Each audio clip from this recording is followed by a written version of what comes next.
Hello students, I am Bhavi Shrivastava. Welcome to my channel B calculus. आज हम करेंगे class 10th का रियल नंबर का एक्सरसाइज 1.2 का क्वेश्चन थर्ड। देखिए क्वेश्चन थर्ड में क्या देखा है, find LCM and HCF of the following integers by applying the prime factorisation method. अब देखिए इसमें हमें जो निकालना है एलसीएम और एचसीएफ को फाइंड करना है। अब तो मैं आपको एलसीएम और एचसीएफ के जो इंट्रोडक्शन पार्ट में मैंने आपको कराया है उससे तो आपको एलसीएम और एचसीएफ बिल्कुल क्लियर हो गया होगा, मुझे पूरी उम्मीद है। लेकिन चलिए क्वेश्चन को करते हैं आगे। जैसे हमारा 12, 15 एंड 21 है, तो 12 ले लो, 15 ले लो और 21 ले लो, ठीक है। तो सबसे पहले हम 12 के फैक्टर निकालते हैं। तो क्या आएगा, 2 6 जा 12, 2 3 जा 6 और 3 1 जा 3, ये आ जाएगा हमारा, ठीक है। तो हाँ देखिए अभी हमने करा, तो ये हमारा 2, यहाँ पर हम इसके जो फैक्टर बने हैं वो लिख देते हैं, 2 × 2 × 3, ठीक है। अब नेक्स्ट है 15, 15 का निकाल लो आप। तो 2 से तो कटेगा नहीं है ना, वो क्योंकि ऑड नंबर है। तो 2 3 5 जा 15 और 5 1 जा 5, ये बन गया हमारा ना। तो यहाँ पर आ गया हमारा 3 × 5 हो गया, ठीक है। अब हम नेक्स्ट पे आते हैं 21 पे।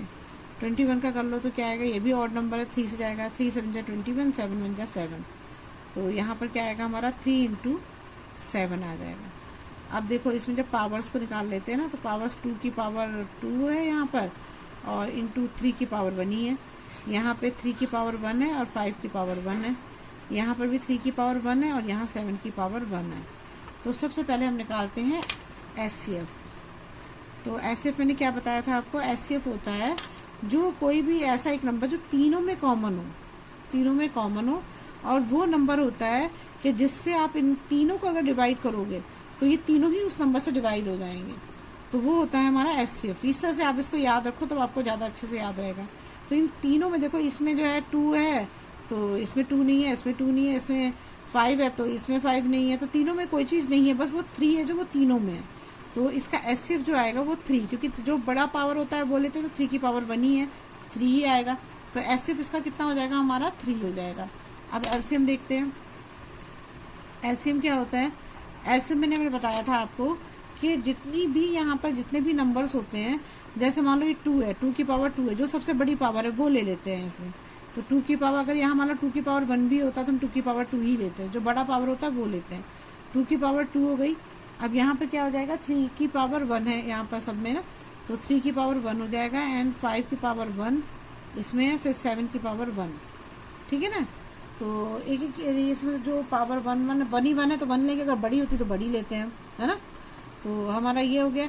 अब देखो इसका आंसर निकालो तो ये क्या होगा, 2 2 जा 4 × 3 × 5 × 7। तो 2 2 जा 4, 4 3 जा 12, 12 5 जा 60, 60 7 जा 420 हो जाएगा, 420। इसका फिर आंसर आएगा हमारा 4, तो हमारा आंसर आ जाएगा यहाँ पर देखो, 2 2 जा 4 3 जा 12, 12 5 जा 60, 60 7 जा 6 7 जा क्या होता है 42 होता है, तो 420 आ जाएगा यहाँ पर। तो इसका आंसर एलसीएम कितना आएगा हमारा, 420 आएगा ना। तो ये दो हमारे आंसर आ गए, समझ में आ गया। अब देखो इसमें क्या है, सबसे बड़ा डिफरेंस आपको मैं फिर से दोबारा समझा देती हूँ कि जब आप एचसीएफ जो आपका 3 आया, 3 से आप इनको 12 को भी जाएगा, 3 4 जा 12 हो जाएगा, 3 5 जा 15 हो जाएगा, 3 7 जा 21 हो जाएगा। तो इसमें उल्टा होता है। देखो अब इसको इतना सारा डिवाइड हो रहे हैं, इन तीनों से ये डिवाइड हो जाएगा। 12 के टेबल में भी ऐसे कट जाएगा, 15 से भी वो हो जाएगा, और 21 से भी ये कट जाएगा। तो ये होता है हमारा एलसीएम। तो एलसीएम में क्या, इसमें क्या लेते हैं, जो एक कॉमन, जो सबसे स्मॉलेस्ट फैक्टर होता है, जो सबसे कॉमन होता है वो हम इसमें से ले लेते हैं ना, प्राइम फैक्टर में से।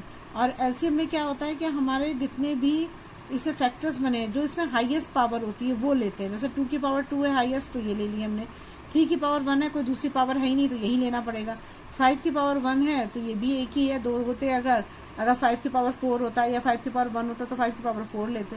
ऐसे 7 की पावर 1 एक ही है तो एक ही बार लिया। अब इन सबको मल्टीप्लाई कर दिया तो ये हमारा एलसीएम आ गया, ठीक है। अब देखिए ये क्वेश्चन थर्ड का सेकेंड पार्ट है ये ना, इसमें दे रखा है 17 23 29। अब इनका भी हम निकाल लेंगे, यहाँ पे लिख देती हूँ मैं, 17 है ये 23 है और ये 29 है, ठीक है। अब 17 का निकालो आप, तो 17 का क्या आएगा, 17 तो प्राइम नंबर खुद है, तो 17 17 से ही कटेगा। तो यहाँ पर क्या आ जाएगा, 17 से 17 कट रहा है तो 1 इंटू 17 हो जाएगा। 23 भी देखो प्राइम नंबर है ना, 23 भी प्राइम नंबर है, तो यहाँ पर भी क्या आएगा, 1 इंटू 23 आ जाएगा।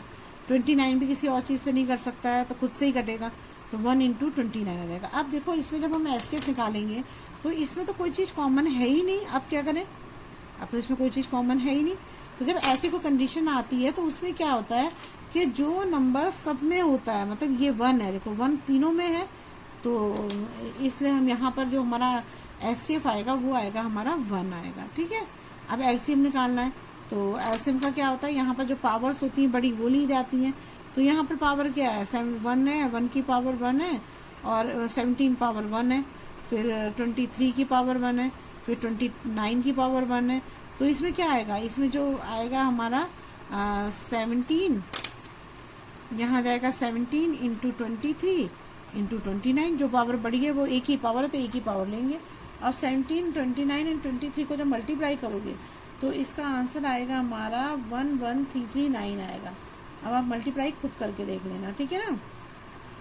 तो यहाँ आ जाएगा हमारा 11, देखिए मैंने तो मल्टीप्लाई किया हुआ है, अब आप खुद कर लेना इसको ना, 11339 आएगा ना।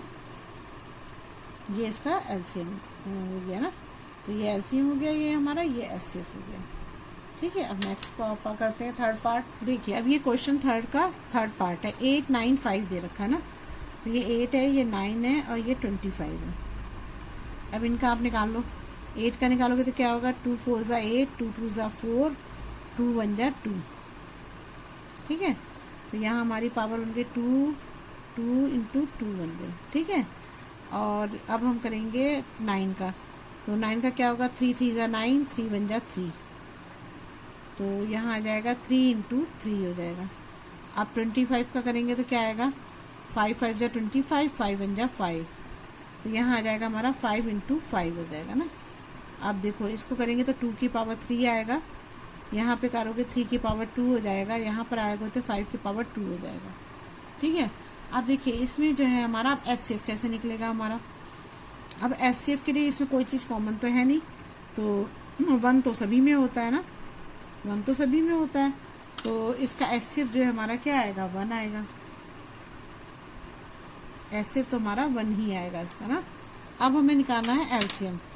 एलसीएम निकालने के लिए क्या करना पड़ता है, जो ग्रेटेस्ट पावर होती है वो सारी ली जाती है ना। तो अगर हम एलसीएम लें तो 2 की पावर 3 है, तो ये वाली पावर लेनी, क्योंकि यही सबसे 2 की और कोई है भी नहीं पावर वैसे, तो 2 की पावर 3 हो जाएगा, और 3 की पावर 2 हो जाएगा, और 5 की पावर 2 हो जाएगी। सारे पावर्स लेते हैं जो सबसे ग्रेटेस्ट होती है ना, तो ये ले ली हमने। तो अब हमारा क्या हो जाएगा, यहाँ पर अगर आप इसको खोलोगे तो यहाँ आ जाएगा हमारा 2 into 2 into 2, 3 into 3 into 5 into 5, तो 2 2 ज़ा 4, 4 2 ज़ा 8, 8 3 ज़ा 24, 24 3 ज़ा 72, 72 और उसको करेंगे तो 5 2 ज़ा 10 का 0 1, 36, 2 2 ज़ा 4, 7 2 ज़ा 14, 0 8 1 8 0 0 आएगा। तो इसका आंसर क्या आएगा हमारा, एलसीएम कितना आया, 1800। ये इसका एलसीएम होगा, ये इसका एचसीएफ होगा। ठीक है ना, 2 2 ज़ा 4, 4 2 ज़ा 8, 8 3 ज़ा 24, 24 3 ज़ा 72, 72 25 को 5 5 ज़ा 25 होगा ना, इनको मल्टीप्लाई करोगे तो 1800 आ जाएगा। यही है हमारा आंसर। ठीक है ना। अच्छा चलिए अब नेक्स्ट क्वेश्चन करते हैं, 4th। देखिए ये क्वेश्चन तो मैंने आपको पहले भी इस तरह के क्वेश्चन मैं आपको एक फॉर्मूला बता रखा है मैंने आपको। इस क्वेश्चन में क्या दिया, give that 306 657 equal to 9, find LCM 306 657 दे रखा है इसमें। अब देखो इस क्वेश्चन को कैसे करेंगे, इसका हमने एक फॉर्मूला पढ़ा था, एलसीएम इंटू एचसीएफ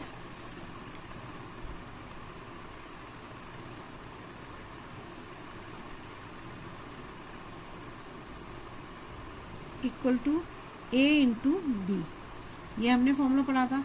अब देखिए इसमें अब हमारा जो क्वेश्चन दे रखा है इसमें ए हमको दे रखा है, इसमें ए दिया है हमें 306, बी दे रखा है, ये दे रखा है ना ए इंटू बी, तो ए एंड बी कितना दे रखा है, 657 दे रखा है, ठीक है। अब हमें ये देखा गिव दैट 306 इक्वल टू 9 दे रखा है, तो ये जो है हमारा क्या होगा, ये हमारा एसएफ ही होगा, है ना, क्योंकि एलसीएम तो बहुत वैसे भी बड़ा आता है, तो एसएफ ही है ये। तो यहाँ पर हम लिख देंगे एसएफ हमें कितना दे रखा है, 9 दे रखा है। ये क्वेश्चन ही है ना ऐसा से। तो अब हम क्या करेंगे, यहाँ पर जब क्वेश्चन को करेंगे तो इसमें क्या होगा, एलसीएम हमें निकालना है। इसमें ना लिखा है, इसमें फाइंड एलसीएम लिखा हुआ है, एलसीएम निकालना है हमको। तो इक्वल इंटू 9 हो जाएगा, इक्वल टू हो जाएगा ए इंटू बी कितना है, 306 इंटू 657 है, ठीक है। तो यहाँ हो जाएगा LCM equal to 306 into 657 upon 9 हो जाएगा। तो 9 से इसको डिवाइड करोगे तो क्या आएगा हमारा, 9 3 ज़ा 27, 3 बचा, और 9 4 ज़ा 36, ये आ जाएगा। तो 657 को अब 34 से मल्टीप्लाई कर दो,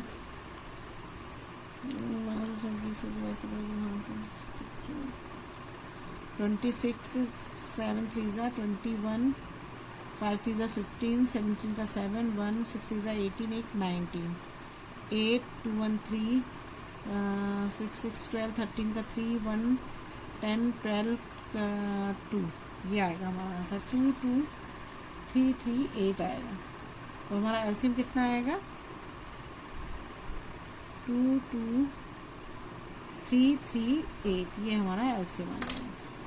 बस यही निकाला था, इस फॉर्मूले से ऐसे निकाला जाता है, कोई भी 3 चीज़ दे दी जाती है, आपको दूसरी चीज़ निकालनी होती है, बहुत ईजी है। आ रहा है ना समझ, देखिए बस कुछ भी नहीं किया, हमने फॉर्मूला यूज़ किया, इसमें हमें इसने दे ही रखा है, ए ये दे रखा है, बी ये दे रखा है, 9 जो है हमारा एलसीएम है, और नहीं एचसीएफ है, और हमें एलसीएम फाइंड करने का है, तो हम इसे कर सकते हैं। यहाँ पर लिख देते हैं एलसीएम हमें फाइंड करना है, ठीक है। तो बस ऐसे इस क्वेश्चन करना है, इजी है बहुत। नेक्स्ट क्वेश्चन करते हैं। देखिए इस क्वेश्चन में हमें क्या दे रखा है, चेक वेदर 6 की power n can and with the digit 0 for any natural number n। उसने बोला को कोई भी नेचुरल नंबर लो जिससे कि 6 की पावर n की जगह जो नंबर आए वो जो है वो विद द डिजिट 0 के साथ आए। तो अब देखो ऐसा तो हमारा कौन सा मतलब पहले हमें निकालना पड़ेगा, पहले हमें देखना पड़ेगा कि कौन कौन से में आ सकता है, फिर हमें देखना पड़ेगा कि 6 की पावर n में भी वो आ पाएगा या नहीं आ पाएगा, ये भी चीज़ देखनी पड़ेगी। तो सबसे पहले तो हम लिखते हैं, पहले हम लेते हैं तो सबसे पहले हम लिखेंगे let us take an example of number which end with digit 0, 0 से जीरो से जिसमें 0 हो रही है एंड से, वो वाला एग्जाम्पल लेते हैं। तो वो एग्जाम्पल कौन सा हो सकता है, 10 है या 100 है या 20, कुछ भी ले लो, ये आपकी मर्जी है ना। तो जब आप इसको फैक्टर बनाओगे तो क्या आएगा, 2 5 ज़ा 10, 2 5 आएगा। इसको करोगे तो क्या आएगा, 2 2 ज़ा 4, 4 5 ज़ा 20, 25 ज़ा 100, और इसे करोगे तो क्या आएगा, 2 2 ज़ा 4 और 4 5 ज़ा 20, ये बना हमारा। तो ये हमारे फैक्टर्स बने। तो देखो जब ये फैक्टर्स बन रहे हैं हमें, तो हमें देखने में क्या पता लग रहा है, इन सभी में या तो 2 की पावर आ रही है, देखो जैसे इसकी है 2 की पावर 1 है, 5 की पावर 1 है, यहाँ 2 की पावर 2 है, यहाँ 5 की पावर 2 है, यहाँ 2 की पावर 2 है, 5 की पावर 1 है। तो मतलब तीनों में जो है, मतलब अगर हम देखें 0 डिजिट वाला जो वो कह रहा है उसे चाहिए, तो उसमें तो सब में जो है 2 और 5 के फैक्टर बन रहे हैं, है ना। अब 2 के 5 के फैक्टर बन, लेकिन अगर हम 6 को देखें तो क्या 6 में 5 का फैक्टर बन रहा है, 2 और 5 का फैक्टर नहीं बन रहा है। देखो देखो अगर आप 6 का लेके देखो, अब हम 6 का लेते हैं, अगर हम 6 का लें पावर तो क्या बनेगा, 2 3 जा 6, 3 बन रहा है ना, 2 और 3 का बन रहा है। लेकिन यहाँ पर तो बन रहा है हमारा 2 की पावर 5 का बन रहा है, देखो यहाँ 2 की पावर 3 का बन रहा है, और यहाँ पे बन रहा है 2 की पावर 5 का बन रहा है ना। 2 पावर 5, 2 इंटू 5 का पावर, जो भी कोई भी पावर हो वो ही बन रही है। तो अब इस कंडीशन में ये कैसे, मतलब ये तो हो ही नहीं सकता, ये कैसे 0 0 आने के लिए हमारे पास 2 या 5 में से कोई एक नंबर होना चाहिए ना, 2 5 नंबर होना चाहिए, तभी 0 में डिजिट आएगी। तो हम इसमें लिख सकते हैं कि मतलब ये तो पॉसिबल ही नहीं है ना, हो ही नहीं सकता। तो आप लिख दो इट इज़ नॉट पॉसिबल, क्योंकि थोड़ा सा आपको लिखना पड़ेगा, क्योंकि ये थोड़ा सा मतलब कुछ तो इसमें लिखोगे आप, तो आप लिख सकते हो इट इज़ नॉट पॉसिबल, ये पॉसिबल नहीं है। क्यों नहीं पॉसिबल है, अब इसमें आपको लिखना पड़ेगा बिकॉज, मैं लिख देती हूँ, तो देखो इसमें आप ये लिख सकते हो, जैसे आप अभी 6 की पावर n है तो 2 इंटू 3 की पावर n होगा, लेकिन हमें अगर डिजिट 0 लानी है 2 इंटू 5 होनी चाहिए ना, तभी तो 0 डिजिट आएगी। देखो 0 0 0 0 आ रहा है ना, तभी आ सकता है। तो उसके लिए हमें 2 इंटू 5 चाहिए, लेकिन ये इसमें तो 2 इंटू 3 आ रहा है, तो हम लिखेंगे इट इज़ नॉट पॉसिबल। और ये भी लाइन आपको कुछ लिखनी पड़ेगी, दैट मैंने लिख दिया, देखो that ending with 0 has both 2 and 5। जो इसका जो एंडिंग हो रही है वो 2 and 5 प्राइम फैक्टर, जिसमें एंड में हमें 0 चाहिए, उसके लिए हमें फैक्टर चाहिए 2, प्राइम फैक्टर चाहिए 2 and 5। लेकिन जब हम 6n का करते हैं तो 2 and 3 की पावर आ रही है ना, 2 and 3 की पावर आ रही है। तो यहाँ पर 5 जो है, 2 तो प्रेजेंट है लेकिन 5 जो है वो प्रेजेंट नहीं है 6n में, इसलिए it is not possible because prime number of 6n is 2 and 3। इसके फैक्टर 2 और 3 बन रहे हैं। And the unique keys of the fundamental theorem, fundamental theorem of arithmetic पढ़ा है ना आपने, जिसमें कि जो फैक्टर होते हैं वो यूनिक होते हैं, जो प्राइम फैक्टर बनते हैं वो यूनिक होते हैं। चाहे मान लो 10 के मानो कौन से 2 इंटू 5 है, अगर आप 4 के ले लो तो 2 इंटू 2 हो रहा है। तो ये हमारा जो फंडामेंटल थ्योरम ऑफ अर्थमेटिक है, ये मतलब उसका जो यूनिक प्राइम फैक्टर बनता है, जो भी बनता है उसमें यही चीज बताई जाती है। अपने थ्योरम 1.2 पढ़ी आपने उसमें।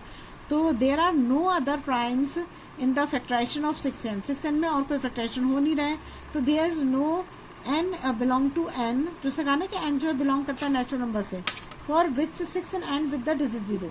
तो अगर हम जो नंबर 0 मतलब जो नंबर हम यूज करते हैं नेचुरल नंबर, तो उनमें कोई नंबर ऐसा नहीं है जिसकी डिजिट 0 और उसमें मतलब 6n की पावर में वो आ जाए, नहीं आ पा रहा है, क्योंकि 2 इंटू 5 चाहिए हमें।